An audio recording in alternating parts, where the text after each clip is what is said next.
Jadi umpamanya dari negara mana mau menyerang ya kan, ya cukup dikomandoi oleh sang Satrio Piningit, negara tersebut hancur sendiri. Hancur, tinggal terat gitu ya. Porak-poranda umpamanya dengan angin tornadonya, atau mungkin gempa bumi, atau tsunami, gunungnya meletus, bahkan wabah penyakit, itu sangat bisa sekali. Sangat bisa.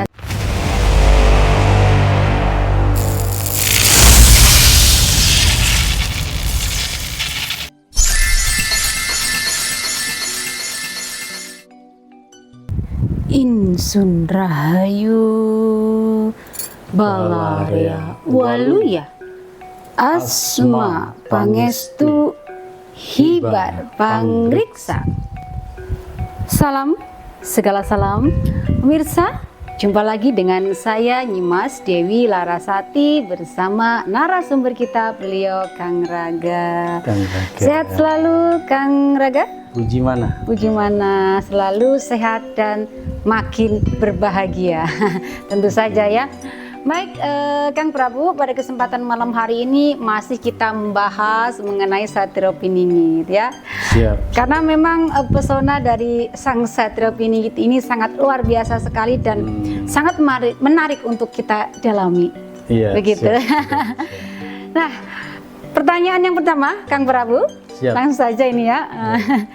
Dalam video Kang Prabu yang kemarin itu banyak ya yang kita belum bahas mengenai ramalan Satrio Piningit. Nah, di antaranya, mengenai Satrio Piningit ini adalah tokoh yang miskin alias ya, kesampar kesandung begitu ya istilahnya. Nah, tapi di sisi lain beliau ini sesosok yang sangat kaya raya. Bingung Kang Prabu. Nah, ini bagaimana penjelasannya menurut Kang Prabu? Mangga, silakan. Iya. Jadi di tayangan yang sebelumnya ini kan sudah dibahas ya. Bahwa sang Satrio Piningit yang sejati, yang merupakan sosok sentral ini bukan hanya sekedar yatim piatu, betul, tapi dibuang, dan tidak ada yang mengurus, betul, yang menemukan juga orang yang biasa saja, kurang mampu, betul, sehingga hidupnya pun dalam kekurangan. Siap.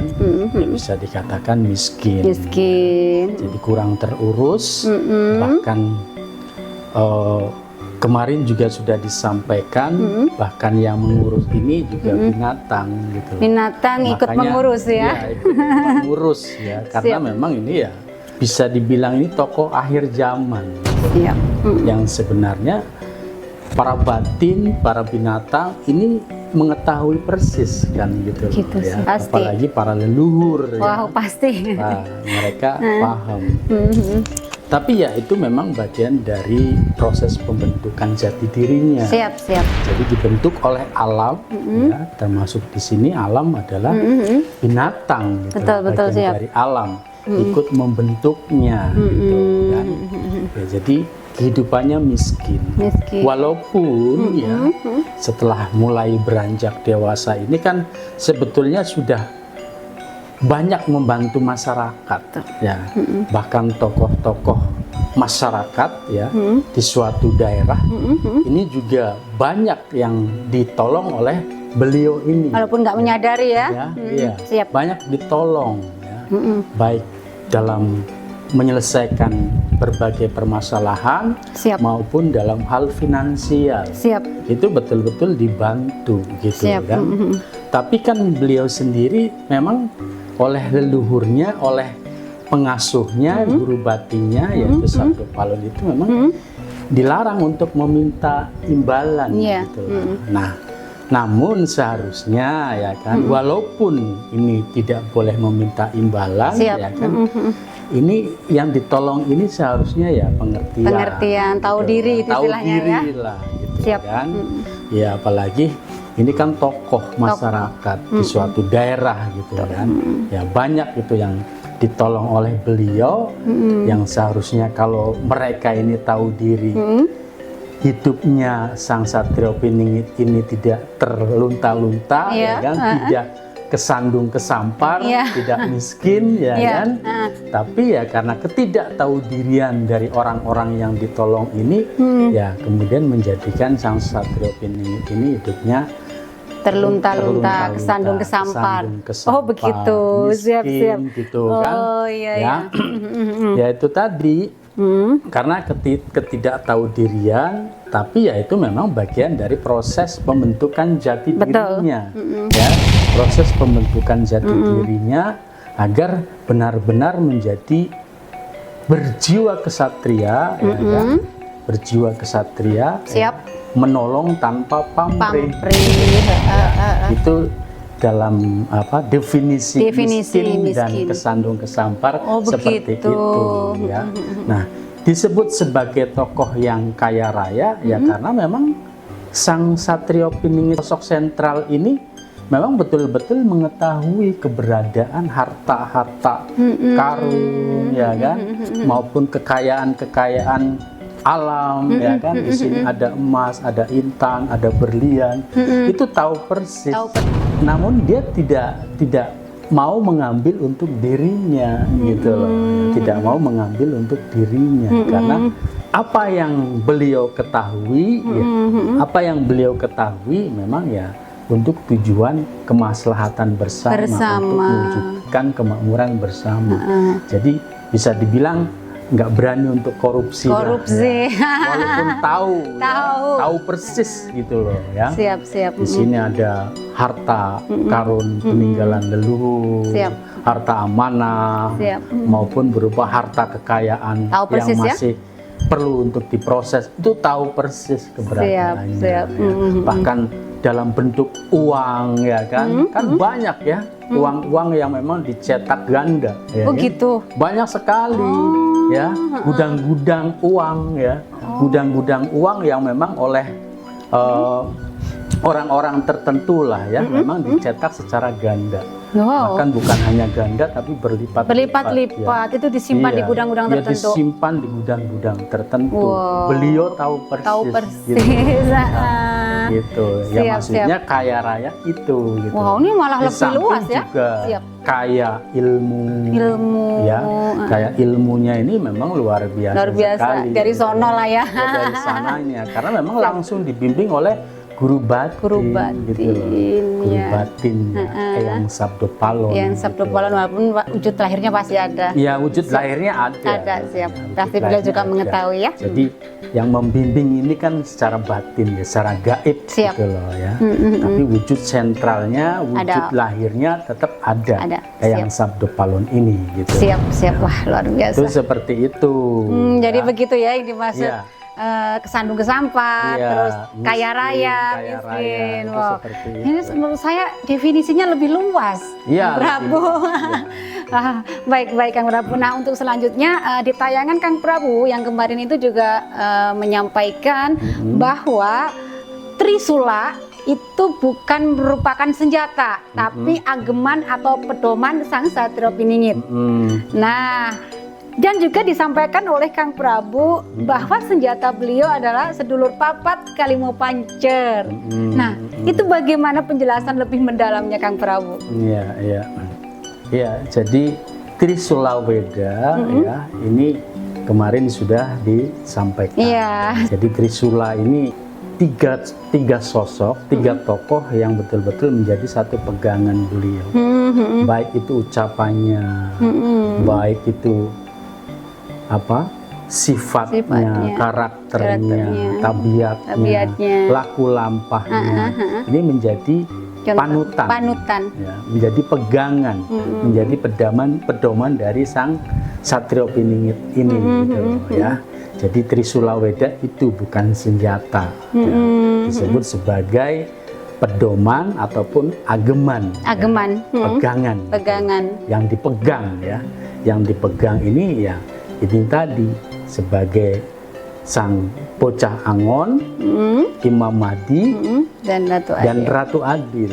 Ini benar-benar menjadi pegangan parameter lah istilahnya, ya, menjadi tolak ukur beliau dalam bersikap, berbuat, bertindak gitu ya. Ini tolak ukurnya dari tiga tokoh ini, sang bocah Angon yang merupakan perwujudan dari guru sejati atau yang sabdo palon gitu kan, dan Imam Mahdi gitu kan ya, dan satunya adalah Ratu Adil ya. Ini gitu loh, yang merupakan Trisulaweda ini ya. Jadi bukan senjata. Nah, persenjataan ya, yang senjata yang dikatakan sebagai senjata dari Satrio Piningit ini adalah sedulur papat limo pancer.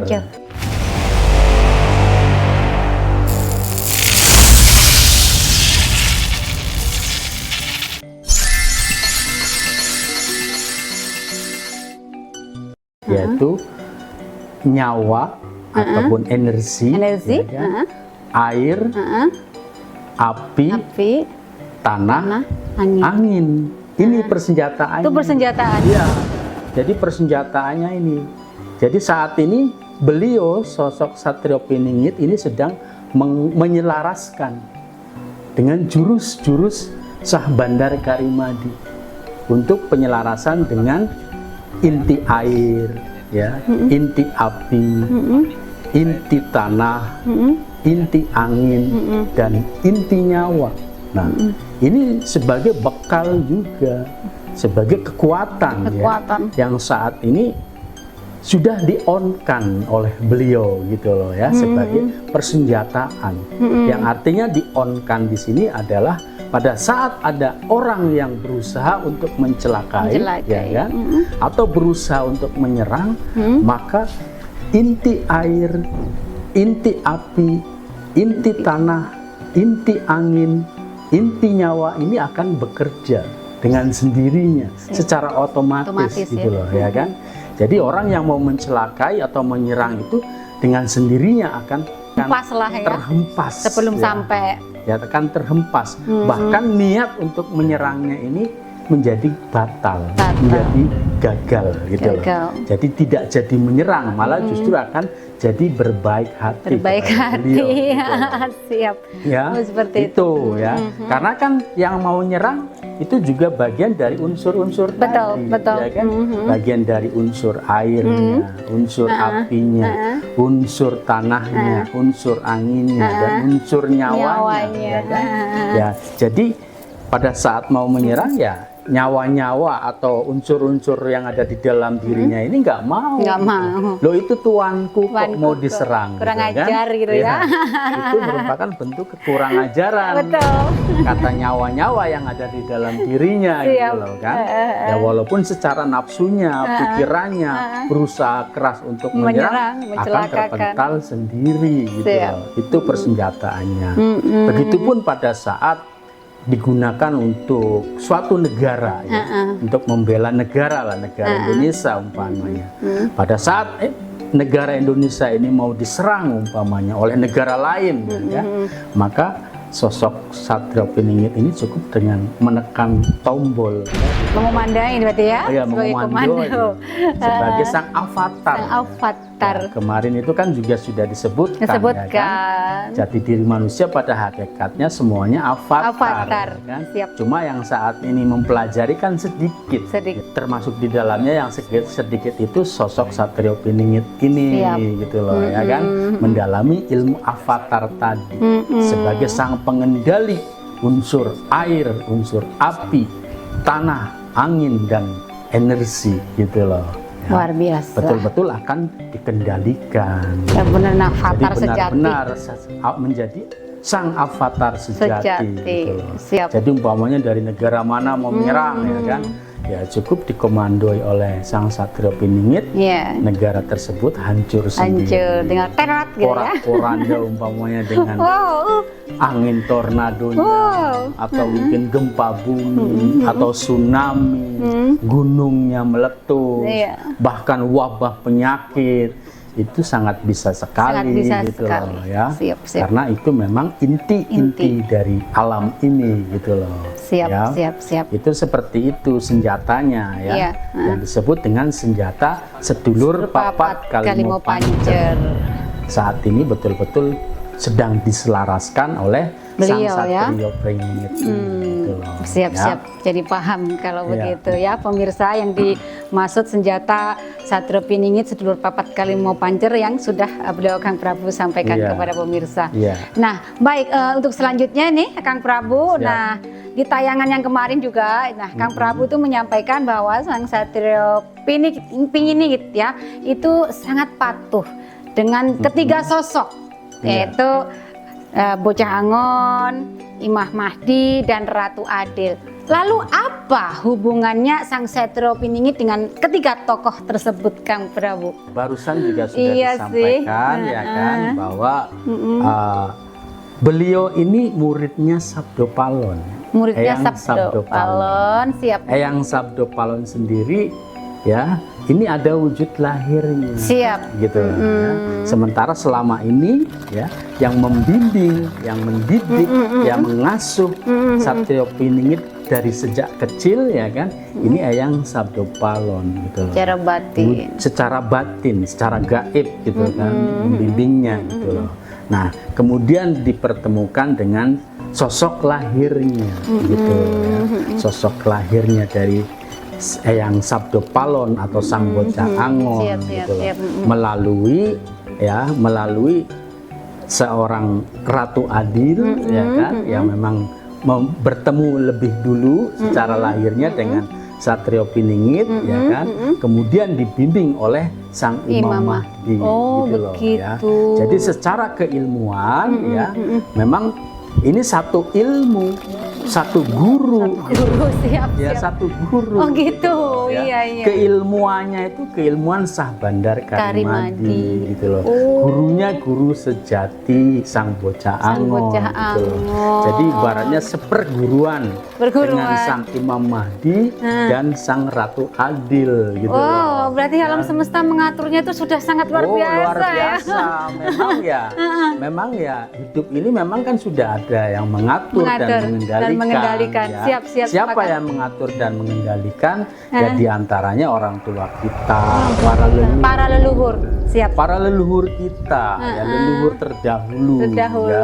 Ya mungkin leluhur terdahulu tersebut juga bagian dari diri kita juga di masa lalu gitu kan, gitu loh, yang telah membuat satu program rancangan gitu loh. Jadi sebetulnya yang membuat program rancangan di kehidupan ini ya orang tua kita, kan para leluhur kita. Jadi kehidupan berulang gitu ya. Jadi yang disebut Tuhan ya dalam keilmuan Sah Bandar Karimadi itu ya leluhur kita, pendahulu kita yang disebut dengan Tuhan gitu. Ya. Leluhur. Nah leluhur ini ya dalam wujud banyak. Ya kan, dalam wujud energi, bahkan dalam wujud binatang itu leluhur kita, mereka lebih dulu ada, ya kan? Termasuk tumbuh-tumbuhan gitu loh, itu juga leluhur kita. Ya. Jadi sebetulnya kalau dikatakan menyembah pohon ya kan, ya nggak usah marah, memang itu orang tua kita, leluhur kita, Tuhan kita, nggak usah marah lah. Ya mungkin perlu pemahaman di situ lah. Ya karena sudah banyak doktrin dogma Kang Prabu. Gitu loh. Ya, mereka mendahului kita yang pasti. Pendahulu dari kita. Makanya disebut sebagai orang tua kita. Gitu loh. Jadi Tuhan itu ya orang tua kita sendiri gitu loh. Siap. Jadi kalau mau nebang apa-apa harus pamit lah ya, nggak asal-asal. Apalagi menebang hutan secara liar. Iya, itu kan merusak tatanan alam semesta gitu kan. Menyebabkan banjir, menyebabkan longsor gitu kan. Makanya memang perlu yang namanya pohon itu disembah ya kan. Ya karena memang banyak jasanya buat kita. Iya, ya kan? Oksigen dari mana juga. Ya. Kita pun makan dari pohon-pohon juga, tumbuh-tumbuhan, juga dari binatang juga, ya kan. Layak mereka disembah juga. Yang arti disembah kan bukan berarti kita itu Iya, istilahnya artinya disembah itu layak kita mempersembahkan. Nah, begitu maksudnya Kang Prabu. Layak kita mempersembahkan sesuatu yang istimewa kepada para leluhur kita. Siap. Gitu loh, ya kan? Iya, apa yang perlu dipersembahkan? Ya tentunya mahakarya juga. Mahakarya juga. Ya kan? Mahakarya yang luar biasa istimewa, gitu kan? Siap. Apa mahakarya yang luar biasa istimewa? Ya tatanan kehidupan berperadaban luhur yang sawarga maniloka, kekal abadi. Siap, itu mahakaryanya yang perlu dipersembahkan, gitu loh, kepada para leluhur kita, kepada orang tua kita, gitu loh. Itu maksudnya menyembah, mempersembahkan, gitu loh. Ya. Pikirannya udah kemana-mana nih pemirsa pastinya ya. Mempersembahkan yang luar biasa istimewa, gitu kan. Jangan kita hanya menerima terus, ya kan. Selama ini kita menerima terus, ya, menerima pemberian dari alam ini, ya kan. Tanpa kita pernah memberikan, mempersembahkan kepada para leluhur, ya. Siap, ya minimal sekali yaitu dengan sesaji Nusantara sebagai ya. bentuk persembahan, penghormatan kepada orang tua kita sendiri, gitu loh, ya. Jadi jangan dikatakan musyrik loh, ya. Hati-hati ini kalau bicara musyrik lagi, ya. Ini menghormati orang tua kita sendiri, ya. Kualat nanti kalau yang mengatakan musyrik, ya. Siap. Gitu. Bener, kualat bener Kang Prabu. Nyatanya sudah banyak yang kualat. Baik Kang Prabu. Pembahasan kali ini juga sangat menarik. Tapi nanti kita sambung lain kesempatan saja. Siap. Pokoknya intinya kita tuh sedikit-sedikit tapi kita berusaha menyajikan tayangan yang makin memberikan edukasi kepada pemirsa. Benar ya. Ya, jadi jangan sampailah kita kualat. Jangan dong. Kan? Karena bagaimanapun itu orang tua kita sendiri, ya, yang perlu dihormati, perlu dihargai, perlu dijunjung tinggi, ya kan? Leluhur kita sendiri, gitu. Jangan leluhur dari bangsa lain diagung-agungkan, dihormati, dimuliakan, sementara orang tua kita sendiri disia-sia, ya? Disia-siakan, dihina. Dihina, ya kan? Betul. Aduh, hai. Kacau. Kehidupan menjadi kacau. Betul. Kalau nggak menjadi carut-marut karena ini, betul, gitu loh, ya kan? betul. Makanya karena lupa kepada jati dirinya, lupa kepada para leluhurnya, lupa kepada orang tuanya sendiri, durhaka kepada orang tuanya. Inilah sebenarnya yang durhaka ya, seperti ini. Gitu, ya. Iya, makanya satrap ini kan harus segera keluar karena sudah sangat mengerikan kan. Baik, Kang Prabu, saya rasa cukup di sini dulu ya pembahasan kita mengenai satrap ini. Tapi masih siap ya Kang Prabu kalau nanti kita bahas lagi. Oh iya, siap. Ya, atur nuhun Kang Prabu. Pemirsa, perjumpaan kita pada kesempatan hari ini saya rasa cukup di sini dulu. Lain waktu, lain kesempatan kita akan sambung lagi dengan tema yang lebih menarik. Hatur nuhun anu kasuhun. Salam segala salam. Insun rahayu balarya waluya asma pangestu hibar pangriksa.